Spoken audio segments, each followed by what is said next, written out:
After every 20 pulls of the hacksaw, they had to stop and cautiously listen for any sounds nearby. Once the guards find out, the escape plan will be a complete failure and may even take his life.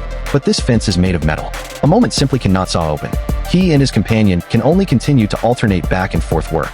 After half an hour of working together, the fence was finally cut, and they could not wait to get through the window to a basement-like area. They wanted to find a way out, but they couldn't find any. All the exits were locked by iron gates, so the man had no choice but to restore the fence. At this moment, he found a pile of abandoned windows. The top of the iron bolt can be sawed down to make a key, but just as he sawed them down, the sound of prison guards' footsteps came from above, and they quickly hid. It turned out to be 2 guards on duty sneaking into the basement for a smoke.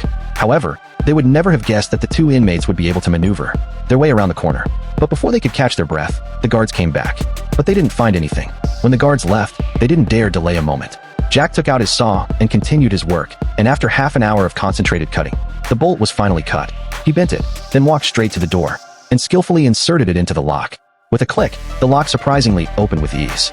Afterwards, they lit the kerosene lamp with them, and walked into the dark and damp basement. Without hesitation, although the light was hazy and weak, it was enough to illuminate their way to freedom. Then they were surprised to find that the locks of the doors here were all identical. With the help of the master key, they quickly and smoothly found the goal of their trip. That is, the iron door leading to the city sewers.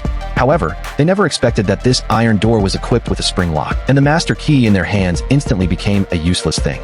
But the calm Jack immediately thought of a solution. He first gently lifted the iron door, and then used the key to cushion the lower end. Then he pulled out his saw and cut the top hinge into 2 pieces of the door axis.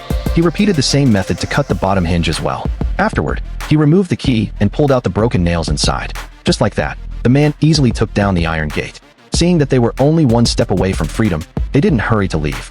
Instead, they broke a matchstick in half, wedged it into the hinge gap, and hammered it in using the master key to perfectly disguise the tampering. Once done, Jack climbed inside and reattached the gate. In this way, they not only succeeded in removing the lock, but also in removing the iron door, but also cleverly camouflaged the scene. Even if the prison guards appeared here, it would be difficult to find any abnormality. The 2 of them entered the sewer with excitement.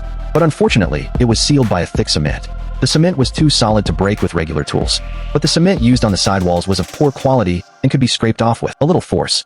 Jack said it would only take a few days to dig it out, and he'd find the tools to come down tomorrow to make it official.